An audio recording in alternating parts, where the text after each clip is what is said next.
குல் யா இபாதியல்லதீன அஸ்ரஃபு அலா அன்ஃபுஸிஹிம் லா தக்னது மிர் ரஹ்மத்தில்லாஹ். அல்லாஹ் சொல்கிறான், வரம்பு மீறி பாவம் செய்த என் அடியார்களே.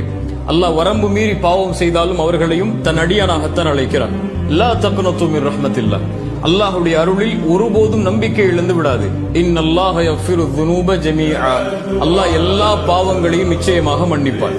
பாவம் செய்து விட்டேனே அல்லாஹ் மன்னிப்பானா என்ற நினைவு உன்னுடைய உள்ளத்தில் ஒருபோதும் வரக்கூடாது. ஷிர்க், இணை வைக்கக்கூடிய பாவம் தான். அல்லாஹ் மன்னிக்க மாட்டார். ஷிர்க்குடைய நிலையில் மரணித்தால், மரணத்திற்கு முன்னால் இணை வைப்பிற்கும் மன்னிப்பு உண்டு, பாவ மன்னிப்பு கேட்டார். தொழுகையை விடுதல் பெரிய குற்றம் தான், அதற்கும் மன்னிப்பு உண்டு. விபச்சாரம், இப்படி என்ன பாவத்தை செய்தாலும் மரணத்திற்கு முன்னால் வாய்ப்புண்டு.